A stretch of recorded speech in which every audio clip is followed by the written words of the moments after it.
One, two, three.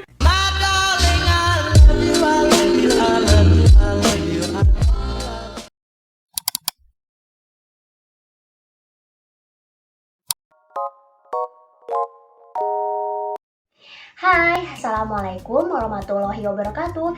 Izin perkenalan, nama saya Wulandari Fitria Rahayu dengan NIM 11920606117.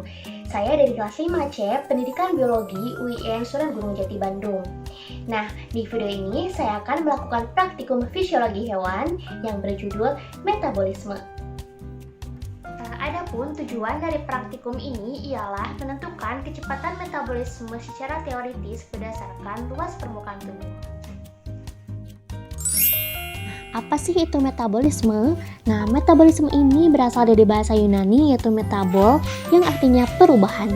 Metabolisme ini diartikan sebagai proses-proses reaksi kimia yang melibatkan energi dan enzim secara keseluruhan di dalam sel.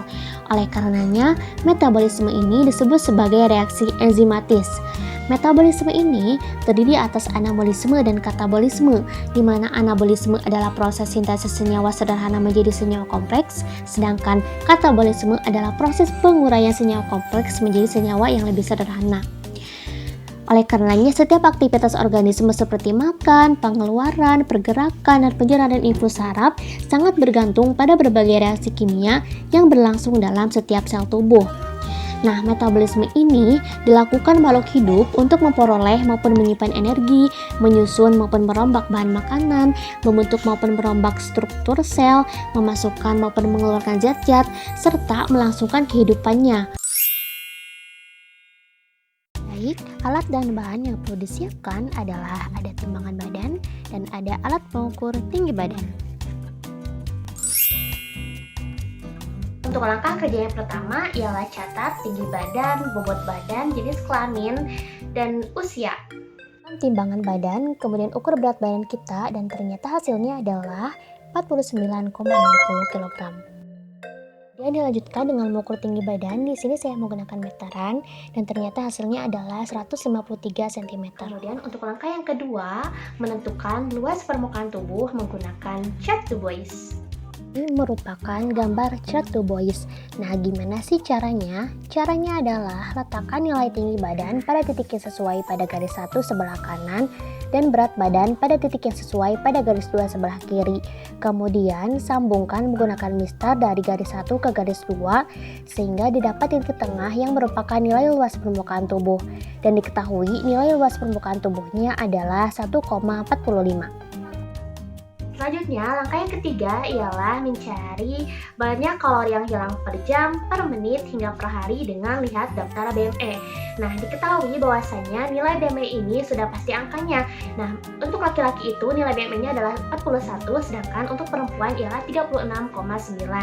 Nah, dikarenakan saya perempuan, maka nilai BME saya adalah 36,9. Langkah yang keempat, kemudian mencari nilai BMR untuk melakukan pengukuran kecepatan metabolisme. Nah, sebelumnya apa sih itu BMR? Nah, BMR ini singkatan dari basal metabolic rate yang artinya kalori yang diperlukan tubuh untuk melakukan aktivitas dasar tubuh. Nah, rumus BMR sendiri ialah BMR sama dengan L dikali BME dikali 24, di mana L adalah luas permukaan tubuh, BME adalah basal metabolic energi.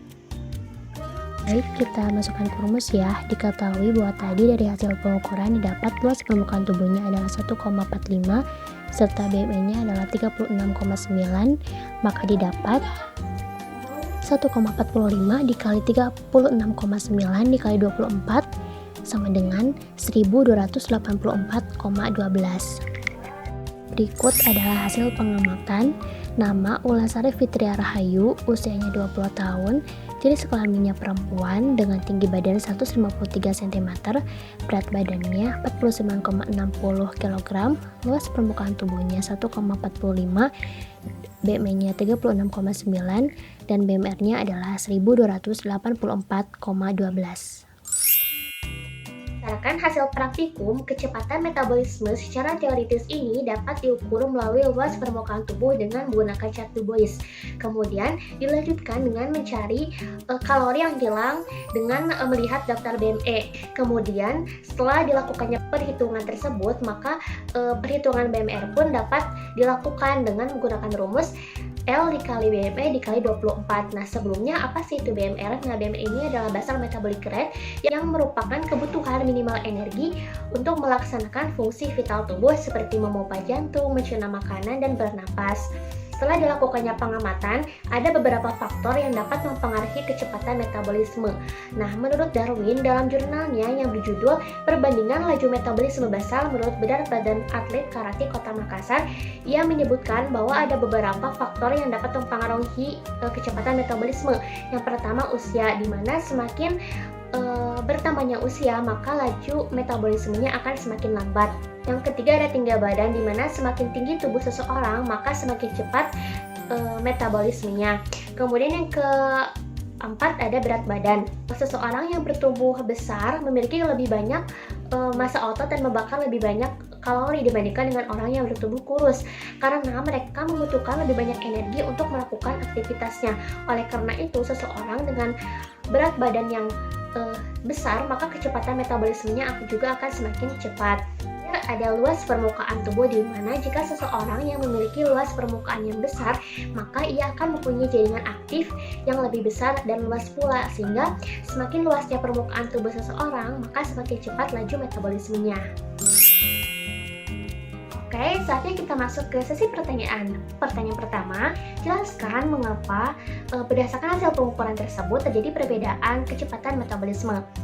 Nah, sebelumnya dikarenakan pada praktikum kali ini saya hanya menggunakan satu data, yakni saya sendiri, sehingga saya sulit untuk membandingkan. Namun berdasarkan beberapa sumber yang saya dapatkan menyatakan bahwasannya setiap orang itu memiliki kecepatan metabolisme yang berbeda-beda. Ada yang mengalami metabolisme cepat dan ada juga yang mengalami metabolisme lambat. Hal ini tentu dipengaruhi oleh faktor-faktor. Yang pertama itu dari usia, kemudian jenis kelamin, kemudian dari tinggi badan, berat badan, luas permukaan, kemudian dari BMR dan BME, serta ada faktor-faktor lain yang mempengaruhi seperti pada faktor pertumbuhan, yaitu hormon-hormon yang terdapat pada tubuh kita. Kemudian pertanyaan kedua ialah di mana sih tempat terjadinya metabolisme? Metabolisme ini terjadi di berbagai sel pada tubuh. Nah, pada metabolisme ini terjadi proses penyerapan zat gizi oleh tubuh menjadi energi yang digunakan untuk melaksanakan aktivitas. Dengan kata lain, metabolisme ini juga diartikan sebagai proses reaksi kimia yang melibatkan energi dan enzim secara keseluruhan di dalam sel. Oleh karenanya, setiap aktivitas tubuh seperti berpikir, makan, menulis, bahkan hingga tidur itu tuh bergantung pada berbagai reaksi kimia yang terjadi dalam sel. Sekian dari saya. Wassalamualaikum warahmatullahi wabarakatuh.